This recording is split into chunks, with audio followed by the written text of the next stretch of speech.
ரத்னவாணி சமுதாய வானொலி. ரத்னவாணி உங்க பிரச்சனைய சொல்லுங்க, தீர்வைய உடனே கேளுங்க, வெளியே வந்து குரல் கொடுங்க. இது மக்களுக்கான சேவை. அற்புத தெரிஞ்சுக்கோ, தமிழில் சொல்றோம் புரிஞ்சுக்கோ. ரத்னவாணி சமுதாய வானொலி. ரத்னவாணி. ரத்னவாணி 90.8 சமுதாய வானொலி ஒலிபரப்பு கோவை ஈச்சனாரி ரத்தினம் கல்லூரி வளாகத்தில் இருந்து ஒலிபரப்பாகிறது.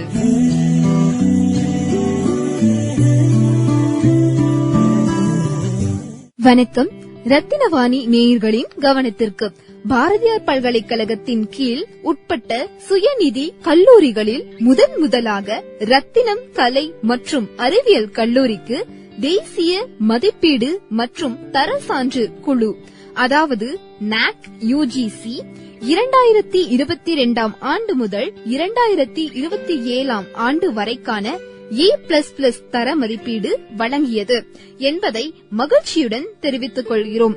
அதேபோல் ரத்தினம் டெக்னிக்கல் கேம்பஸ் என்னும் ரத்தினம் பொறியியல் கல்லூரிக்கு தமிழகத்தில் முதல் முறையாக தேசிய மதிப்பீடு மற்றும் தர சான்று குழு, அதாவது NAAC UGC ஆல் முதல் தவணையில் A+ தர சான்றிதழ் வழங்கப்பட்டது என்பதையும் பெருமிதத்துடன் தெரிவித்துக் கொள்கிறோம். இதைத் தொடர்ந்து தமிழகம், பிற மாநிலங்கள் மற்றும் வெளிநாட்டு மாணவர்களுக்கு ரத்தினம் கல்வி குழுமத்தின் பாடத்திட்டங்களில் கல்வியின் புதுமையான சிறப்பம்சங்கள், கல்வி தொடர்பான தொழில் அறிவு திறன்கள், மாணவர்களின் அறிவு முன்னேற்றங்களுக்கு கல்விசார் மன்றங்கள், படித்த மாணவர்களின் சிறப்புகள், புதுமையான கல்வி முறைகள் ஆகியவற்றை தேசிய அளவில் தரமாக வழங்கி வருவதற்கான அங்கீகார தர சான்றிதழாகும். இந்த வெற்றி பயணத்தில் ரத்தினம் கல்வி குழுமத்துடன் இணைந்து பயணிக்கும் ரத்தினவாணி நேயர்களுக்கும் நல விரும்பிகளுக்கும் எங்களுடைய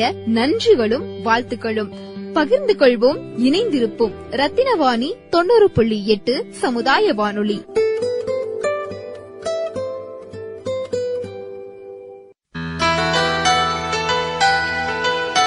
முக்கணிகளின் சுவையாய் தித்திக்கும் தேனாய் நாவூரும் திணைமாவாய் திகட்டாத தேன் தமிழின் சுவையாய் ஒலிக்கிறது அமுதே தமிழே. முத்தமிழே முத்தமிழே. ரத்னவாணி சமுதாய வானொலி 90.8 இணைஞ்சிருக்கீங்க. நான் உங்கள் சிநேகிதன் மகேந்திரன். இது தமிழை கொண்டாடும் அமுதை தமிழை சிறப்பு நிகழ்ச்சி. இன்று ஜூலை 18 தமிழ்நாடு தினமாக கொண்டாடப்படுகிறது. இந்த தமிழ்நாடு தினத்தில் தமிழ்நாடு தினத்தின் சிறப்புகள் பற்றியும் தமிழுடைய சிறப்புகள் பற்றியும் பேசுறதுக்காக ரத்தினம் கலை மற்றும் அறிவியல் கல்லூரியின் தமிழ்துறை உதவி பேராசிரியர்கள் நான் பரமேஸ்வரி அவங்களும் உதவி பேராசிரியர் குமுதா சௌமியா அவர்களும் நம்ம நிலையத்துக்கு வந்திருக்கிறாங்க. தமிழுடைய சிறப்புகளை அவங்கள்ட்ட கேட்டு நம்ம தெரிஞ்சுக்கலாம். வணக்கமா. வணக்கம். எல்லாருக்கும் இனிய தமிழ்நாடு தின நல்வாழ்த்துக்களை தெரிவிச்சுக்கலாம். ஆமா, சொல்லுங்க, இந்த தமிழ்நாடு தினத்துடைய சிறப்புகள் பத்தி. அனைவருக்கும் என்னுடைய வணக்கத்தை தெரிவித்துக் கொள்கின்றேன். என்னுடைய பெயர் முனைவர் நான் பரமேஸ்வரி, தமிழ்துறை. இந்த நாள் ஒரு பொன்னான நாள் அனைவருக்குமே.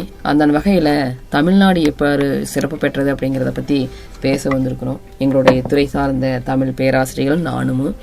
அந்த வகையில் தமிழ்நாடு எப்படி உருவானது மட்டும் முதல்ல நம்ம சொல்லிக்கலாம். தமிழக வரலாறு அப்படிங்கிறது அது அனைவருக்கும் தெரிஞ்சுதான். ஹிஸ்ட்ரி ஆஃப் தமிழ்நாடு அப்படிங்கிறது தற்கால இந்தியாவில் உள்ள தமிழ்நாடு மாநிலத்தை பற்றியதாகும் அப்படிங்கிறது பெரிய ஒரு செய்தி. இம்மண்டலம் வரலாற்று காலத்துக்கு முன்பு முதல் மக்கள் வாழும் உறைவிடமாக தொடர்ந்து வந்தது அப்படின்னு சொல்லலாம். இந்த வரலாறு மிகச்சிறந்த ஒரு முறையில் நம்ம எப்பொழுதுமே போற்றப்படக்கூடியதாக என்ற காலகட்டத்தில் இருக்க வேண்டும். தமிழ்நாடு, தமிழ் வரலாறு, தமிழ் மக்களுடைய நாகரிகங்கிறது சொல்லிக்கொண்டே போகலாம். ஏராளமான சிறப்பு செய்திகள் நம்மளுடைய தமிழ்நாட்டில் இருக்குது அப்படிங்கிறது மிக முக்கியமான பழமை வாய்ந்த ஒன்றாக இருக்கிறது. முந்தைய பழங்காலம் முதல் தற்காலம் வரையிலான தமிழ்நாட்டின் வரலாறு ஒருங்கிணைப்பு தான் தமிழ்நாட்டின் தமிழுடைய சிறப்பையும் தமிழோட பண்பையும் தமிழோட கலாச்சாரத்தையும் முன்னிறுத்துகிறது அப்படிங்கிறது பெரிய ஒரு விஷயமாக இருக்கிறது. இந்த அளவுக்கு நம்மளுடைய தமிழ்நாடு சிறந்து விளங்குகிறது அப்படிங்கிறது இந்த நாளில் நாங்கள் கூறுவது அப்படிங்கிறது பெருமைக்குரிய விஷயமாக இருக்கிறது. இந்த பகுதி பல்வேறு புற கலாச்சாரங்களை ஒருங்கிணைத்து வந்தது அப்படிங்கிறது மிகப்பெரிய விஷயம் என்று சொல்லலாம். வரலாற்றில் ஒப்பீட்டளவில் குறுகிய காலம் பகுதிகளை தவிர்த்து பிற காலகட்டங்கள் தமிழ்நாடு பகுதி அக்கிரமங்கள் எதுவுமின்றி சுதந்திரமாக இருந்து வந்தது. ஒரு நாடு சுதந்திரம் என்றால் நம்ம தமிழ்நாடு, தமிழ் மூச்சு, தமிழ் பெருமை, தமிழ் கலாச்சாரம் மூச்சு வாங்குகிறது இல்லையா? அது மாதிரி சுதந்திரமாக மூச்சு வாங்குவதில் பெருமை அடைகிறது தமிழ்நாடு. சேர சோழ பாண்டியன் மற்றும் பல்லவ பேரரசுகளே 4 மண்டலத்தில் பூர்வீக தமிழ் பேரரசுகளாக இருந்தார்கள். அந்த காலகட்டத்தில் அப்படி இருந்திருக்கிறாங்க. இவர்கள் தனித்தன்மை வாய்ந்த கலாச்சாரம் மற்றும் மொழி ஆகியவற்றை கொண்டு இந்த பகுதியை ஆட்சி செய்தனர். மொழிங்கிறது பெரிய ஒரு சிறந்த மொழியாக நம்மளுடைய மொழி விளங்குகிறது. அதுலேயும் அந்த காலகட்டத்திலேயே என்னது மொழி இந்த பகுதியை ஆட்சி செய்து அப்படிங்கிறது ஒரு பெருமைக்குரிய விஷயமாக இருக்கிறது என்றால் அது மிக இல்லை. இதனால் உலகில் அழியாமல் வழக்கத்தில் இருந்த சில பழமையான இலக்கியங்கள் வளர்ச்சி சாத்தியமானது. நிறைய பழமையான இலக்கியங்கள் நிறைய இருந்திருக்குது, அதனுடைய பெரிய விஷயங்களும் நடந்திருக்குது, அழியாமல் இருந்திருக்குது அப்படிங்கிறது பெரிய ஒரு நம்மளுக்குள்ள மகிழ்ச்சியை ஏற்படுத்துகிறது. இலக்கியங்கள் அழியாமல் இருந்தாலே நம்மளுடைய கலாச்சாரங்கள் அழியாமல் இருக்கிறது என்று நம்ம எடுத்துக்கொள்வோம். இப்பகுதியில் தலைமைக்காக இந்த 3 வம்சத்தை தேர்ந்தவர்கள் ஒருவருக்கொருவர் தொடர்ச்சியாக போரிட்டு முன்னாடி 3 பேராசிரியர்களுமே ஆட்சி செய்து வந்தாங்க அப்படிங்கிறது மிகப்பெரிய ஒரு விஷயமாக இருக்கிறது. 3 பேராசன் பாரம்பரிய ஆட்சி செய்து வந்த இந்த பகுதியை 3ஆம் நூற்றாண்டு நுழைந்த கலப்புரை விரட்டியதால் இப்பகுதி பாரம்பரிய ஆட்சி வடிவம் மாறியதுங்கிறது. இதெல்லாம் முன்னாடியே எல்லா நாட்டுகளுக்கு முன்னாடியே இதெல்லாம் நடந்திருக்குது அப்படிங்கிறதும் இல்லை. நம்ம நாடு சிறப்பு பெறவுக்கு இது ஒரு காரணமாக இருக்குது அப்படிங்கிறது எடுத்துக்கொள்ள வேண்டுமோ ஒழிய வேற எதுவும் இல்லை. பாண்டியர்கள் மற்றும் பல்லவர்கள் மீட்டெழுந்த கலவரர் ஆதிக்கத்தை முறியடித்து தங்களின் பாரம்பரிய பேராசுகளை நிலைநாட்டினர் அப்படிங்கிறது என்ன விஷயம் அப்படின்னா நம்மளுடைய பெருமை நிலைநாட்டப்பட்டிருக்கிறது. இதுல இருந்தா தான் நம்ம தமிழ்நாடு தன்னிச்சையாக இருந்தா தான் நம்மளுடைய பெருமையும் இருக்கிறது அப்படின்னு சொல்லலாம். இந்த மாதிரி தங்களது நூற்றாண்டு பல்லவர்களையும் பாண்டியர்கள் தோற்கடித்தது தங்களையும் பெரும் சக்தியாக எழுச்சியடைந்து கிட்டத்தட்ட தெற்கு தீபக்க பகுதி முழுவதும் தங்கள் பேரரசை விரிவுபடுத்தினர். வங்காள விரிகுடா பகுதி சோழ பேரரசு சுமார் 3,60,000 சதுர கிலோமீட்டர் அளவுக்கு பரவி இருந்தது. தென்கிழக்கு ஆசியாவில் இருந்த ஸ்ரீ விஷயா பேரரசு பகுதியும் சோழ கடற்படையின் கட்டுப்பாட்டில் கொண்டு வந்தது. இந்த பகுதிகளாக பிரிக்கப்பட்டது எதுக்கு அப்படின்னா நம்ம தமிழ்நாடு நம்மளுக்கு வேணும் அப்படிங்கிறதுக்காகவும் தமிழ் மூச்சு நம்மளுக்காக இருக்க வேண்டும் என்பதாகவும் தமிழோட பெருமை சாத்த வேண்டும் என்பதாகவும் இது மாதிரி ஒரு விஷயம் நடந்துட்டே இருந்திருக்குது. அடுத்ததுதான் போலாம். வடமேற்கு பகுதியிலிருந்து வந்த இஸ்லாமிய படைகளின் ஊடுருவல் காரணமாக இந்தியாவில் மற்ற பகுதியில் ஏற்பட்ட அரசியல் மாற்றங்கள் தமிழ்நாட்டில் வரலாற்றில் மிகப்பெரிய குறியீடாக இருந்திருக்குது அப்படின்னு சொல்லலாம். மிகப்பெரிய குறிப்பிடத்தக்க மாற்றம் ஏற்பட்டது, அது குறியீடாக இருந்திருக்குது அப்படின்னு சொல்லலாம்.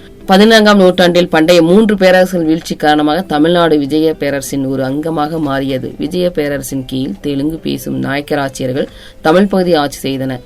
ஆட்சி செய்து மட்டுமில்லை, அவருடைய விரிவு மேலோங்கி இருந்ததுன்னு சொல்லலாம். மராத்தியர்களின் குறுகிய கால வருகை தமிழ் பகுதியில் ஐரோப்பிய வணிக நிறுவனங்கள் வருகைக்கு வழிவகுத்தது.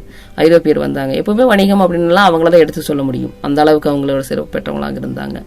17ஆம் நூற்றாண்டின் போது இவ்வாறு வணிகம் செய்ய வந்தவர்கள் இறுதியில் பகுதியில் பூர்வீக ஆட்சியாளர்கள் தங்களின் கட்டுப்பாட்டில் கொண்டு வந்தாருங்க. அதுக்கு அடுத்ததான் தென்னிந்தியாவில் பல பகுதியில் உள்ளடங்கிய சென்னை மாகாணம் 18ஆம் நூற்றாண்டில் தான் உருவாக்கப்பட்டது அப்படிங்கிறாங்க. இப்பகுதி பிரித்தடைய கிழக்கிந்திய கம்பள நேரடியாக ஆட்சி செய்யப்பட்டது. இந்தியாவின் சுதந்திரத்துக்கு பிறகுதான் மொழியியல் எல்லைகள் அடிப்படையாக கொண்டு தமிழ்நாடு அப்படிங்கிறது மொழி வந்தங்காட்டி தான் நம்மளுடைய பகுதிகளாக பிரிக்கப்பட்டு ஒவ்வொரு மாநிலங்களாக கொடுக்கப்பட்டாங்க. அப்போ அந்த மொழி அப்படிங்கிறது எவ்வளவு நம்ம உயிர் மூச்சாக இருந்திருக்குது அப்படிங்கிறதையும் தமிழ்நாடு நம்மளுக்கே எப்படி உருவானது அப்படிங்கிறதையும் இதிலிருந்து நம்ம தெரிஞ்சுக்க முடியும்.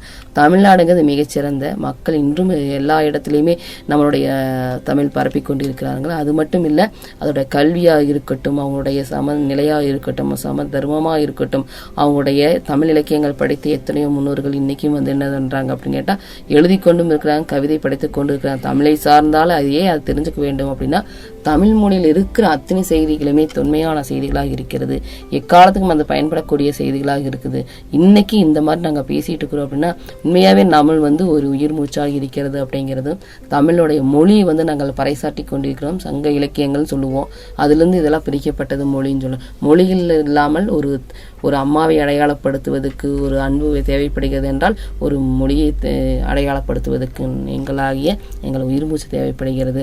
அதனால தான் ஆழ்ந்து நாங்கள் தமிழ்நாடை இன்று போற்றியும் வணக்கியும் இன்னும் வாழ்ந்து வந்துகிட்டு இருக்கிறோம். இந்த வாய்ப்பளித்ததற்கு ரத்னவாணி நன்றியை தெரிவித்தோம். ரொம்ப மகிழ்ச்சியுமா அந்த தமிழ்நாடு தினத்துல தமிழ்நாடுடைய சிறப்புகள் பத்தி அதோடைய வரலாறுகளை பத்தி ரொம்ப அருமையா சொல்லியிருந்தீங்க. அடுத்ததான் நம்ம நிகழ்ச்சியில பேசுறதுக்காக இணைஞ்சிருக்கிறாங்க. நன்றி சார். ரொம்ப நன்றிங்கம்மா. தமிழ்நாடு தின நல்வாழ்த்துக்களை தெரிவிச்சுக்கிறோம். நன்றிங்க. நன்றி. அடுத்து நம்ம நிகழ்ச்சியில பேசுறதுக்காக இணைஞ்சிருக்காங்க தமிழ்துறை உதவி பேராசிரியர் குமுதா அவங்க. வணக்கம் மேடம். அனைவருக்கும் வணக்கம். நான் ரத்தினம் கலை அறிவியல் கல்லூரியின் தமிழ் துறையில் உதவி பேராசிரியராக பணியாற்றி கொண்டிருக்கின்றேன். எனது பெயர் சி குமுதா. தமிழ்நாடு நமது தாய்மொழியாம் தமிழ் மொழியினை நமது மாநிலத்தின் பெயராக சூட்டி அழைக்கின்ற பெருமை நமது தமிழ்நாட்டிற்கு உண்டென்றால் அது மிகையில்லை. மனித நாகரிக வளர்ச்சியின் முதல் படி தமிழ் என்றும் அஃது உலகின் முதல் தாய்மொழி என்றும் தமிழின் தொன்மையை பற்றி கூறுவனவெல்லாம் தமிழின் தனி சிறப்பை பறைசாற்றுவனவையாகும். தமிழ் என்னும் சொல்லி இனிமை என்னும் பொருளுடையது. இனிமையும் நீர்மையும் தமிழெனலாகும் என பிங்கள நிகண்டு இயம்புகிறது. இனிமை தமிழ் மொழி எமது என்றும் தமிழுக்கு அமுதென்று பேர் என்றும் பாரதிதாசன் பைந்தமிழினை பறைசாற்றுகின்றார். இத்தகைய தமிழ் மொழியின் புகழினை பறைசாற்றும் விதமாக இது ஓர் இனிமையான தமிழ் பாடல். அமுதே தமிழே அழகிய மொழியே எனதுயிரே, அமுதே தமிழே அழகிய மொழியே எனதுயிரே, சுகம் பல தரும் தமிழ் பார் சுவையோடு கவிதைகள் தா, தமிழே நாளும் நீ பாடு, அமுதே தமிழே அழகிய மொழியே எனதுயிரே. தேனூரும் தேவாரம் இசைப்பாட்டின் ஆதாரம், தேனூரும் தேவாரம் இசைப்பாட்டின் ஆதாரம், தமிழிசையே தனிசையே, தமிழிசையே தனிசையே, தரணியிலே முதலிசையே, ஊன்மெழுகாய் உருகும் கரையும் அதில் உலகம் மறந்து போகும், ஊன்மெழுகாய் உருகும் கரையும் அதில் உலகம் மறந்து போகும், பூங்குயிலே என்னோடு தமிழே நாளும் நீ பாடு, அமுதே தமிழே அழகிய மொழியே எனதுயிரே. பொன்னல்ல பூவல்ல பொருளல்ல செல்வங்கள், பொன்னல்ல பூவல்ல பொருளல்ல செல்வங்கள், கலை பலவும் பயில வரும் அறிவு வளம் பெருமை தரும், கலை பலவும் பயில வரும் அறிவு வளம் பெருமை தரும், என் கனவும் நினைவும் இசையே, இசையிருந்தால் மரணமேது, என் கனவும் நினைவும் இசையே, இசையிருந்தால் மரணமேது, என் மனதில் தேன் பாய தமிழே நாளும் நீ பாடு, அமுதே தமிழே அழகிய மொழியே எனதுயிரே. அருமையா ஒரு தமிழுடைய சிறப்பு அமுதே தமிழேன்னு அருமையா ஒரு பாடல் பாடினீங்க. நம்ம தமிழுடைய சிறப்பை மெய்ப்பிக்கும் பக்கமா ரொம்ப நன்றி. ஒரு அருமையான குரல் வளத்துல அந்த பாடல் பாடினதுக்கு ரத்னவாணி சமுதாய வானொலி சார்பாக மனதார பாராட்டுகிறோம். நன்றிங்க சார். இந்த வாய்ப்பு அளித்த உங்களுக்கு மகேந்திரன் ஐயா அவர்களுக்கு நன்றியை தெரிவிச்சுக்கிறேன். நன்றி. குமுதா அவங்க ஒரு அருமையான தமிழ் பாடல் பாடியிருந்தாங்க. அடுத்ததா சௌமியா அவங்க நம்ம தமிழுடைய சிறப்பை பத்தி ஒரு கவிதையா பாட வராங்க. கேட்கலாம். வணக்கம். அனைவருக்கும் இனிமையான வணக்கத்தை கூறுகிறேன். ரத்தினம் கலை மற்றும் அறிவியல் கல்லூரியில் தமிழ் பேராசிரியராக பணிபுரிந்து வருகிறேன். அனைவருக்கும் இனிய தமிழ்நாடு தின வாழ்த்துக்களை கூறுகிறேன். அனைவருக்கும் அருமையான வணக்கத்தை கூறிக்கொள்கிறேன். அது மட்டுமல்லாது அனைவருக்கும் தமிழ்நாடு தின வாழ்த்துக்களை கூறி தமிழ்நாடு பற்றிய ஒரு கவிதையை உங்கள் முன் கல் தோன்றி மண் தோன்றி சொல் தோன்றி பொருளே கவிமலையில் ஆடி வரும் கண்ணி இளம் தமிழே சொல்லோடு பொருளோடு விளையாட வந்தேன் துணை நின்று வாழ்த்துவாயின் தாயே. மூவேந்தர் ஆந்த மூத்தகுடி நாடு என் தாய் தமிழ் நாடு, முத்தமிழ் வளர்த்த தென்னாடு, வீரம் விளைந்தது மண்ணோடு, வீரர் வென்ற களங்கள் பல நூறு, வளமை கொஞ்சும் வயலோடு, நதிகள் மிஞ்சும் எழிலோடு, மரங்கள் கொஞ்சும் முகிலோடு, தேனோடு பாயும் பாலாறு, கலைகள் சிறக்கும் பொன்னாடு, பரதம் நிற்கும் கண்ணாடு. என் நாசிக்கு அருகில் வந்த பின் காற்று தன் செல்லும் வழி மறந்து என்னுள் செல்ல மறந்தாலும், நான் மரித்துப் போனாலும் மறுபிறவி எடுத்தேனும் என் தமிழ் திருநாட்டின் பெருமையை கேட்போருக்கு சொல்வேன். என் தமிழ் திருநாட்டின் பெருமைகளை சொல்ல நினைத்தால் எந்த தமிழனுக்கும் வார்த்தைக்கும் பஞ்சம் இருக்காது. சொல்லும் அவனுக்கு ஆயுள் மட்டும் பத்தாது. ஒன்றொன்றாய் சொல்கிறேன். உலகுக்கு பொதுமறை கொடுத்ததும் என் தாய் தமிழ்நாடு, கடையேழு வள்ளல்கள் வாழ்ந்ததும் என் தாய் தமிழ்நாடு. காவேரி தென்பண்ணை பாலாறு பாய்ந்தது வளங்கொழிக்கும் என் தாய் தமிழ்நாடு. மூத்த மொழி பேசும் மூத்தோர்கள் வாழ்ந்தது வாழ்வது என் தாய் தமிழ்நாடு. வண்ணத்து பூச்சி சிறகின் ஓவியத்தை விட அழகாய் அமைந்தது என் தாய் தமிழ்நாடு. கன்னி பெண்ணின் புன்னகைக்கு போட்டி போடும் முல்லையின் கொடிபடர தேர் கொடுத்த இடம் இந்த தாய் தமிழ்நாடு. பிற மொழி கவிக்கு சிலை எடுத்தது என் தாய் தமிழ்நாடு. பொய்யா மொழி கவிக்கும் சிலை எடுத்தது என் தாய் தமிழ்நாடு. மாற்றான் தோட்டத்துக்கு மல்லிகைக்கு மனமுண்டு என்று சொன்னவர் வாழ்ந்ததும் இந்த தாய் தமிழ்நாட்டில்தானே. மண்ணின் பெருமையை காக்கும் பெண்கள் இருப்பதும் என் தமிழ் தாய் நாடு. உழைக்கும் மனிதனுக்கு ஓய்வு ஒரு முறை என்பதினை நினைத்து மீண்டும் என் மனதினை திறக்கிறேன். நான் பிறந்த பொழுது அழுதேன். என் இதயம் மௌனகீதம் வாசிக்கும் நேரம் நெருங்கியதனை அறிந்து மகிழ்ச்சி. ஏனென்றால் என் காற்று அடைந்த உடல் கூட என் தாய் தமிழ்நாட்டின் மண்ணுக்குள். என் தமிழ்நாடு என் தமிழ்நாடு, இந்த சுயநலமிக்க வார்த்தை போதும். என் தாய்க்கும் என் தமிழ்நாட்டிற்கும் உங்களுக்கும் நன்றி கூறி விடைபெறுகிறேன். நன்றி, வணக்கம். இந்த வாய்ப்பினை அளித்ததற்கு மகேந்திரன் ஐயா அவர்களுக்கும் நன்றி. ரொம்ப மகிழ்ச்சி. ஒரு அருமையான ஒரு தமிழை போற்றும் விதமா அற்புதமான ஒரு கவிதை பாடுனீங்க. நேர்களும் கேட்டு ரசிச்சிருப்பாங்க அப்படின்னு நம்புறேன். ஒரு அருமையான கவிதை தந்ததற்கு நம்ம ரத்னவாணி சமுதாய வானொலி சார்பா மனமார்ந்த வாழ்த்துக்களை தெரிவிச்சுக்கிறோமா.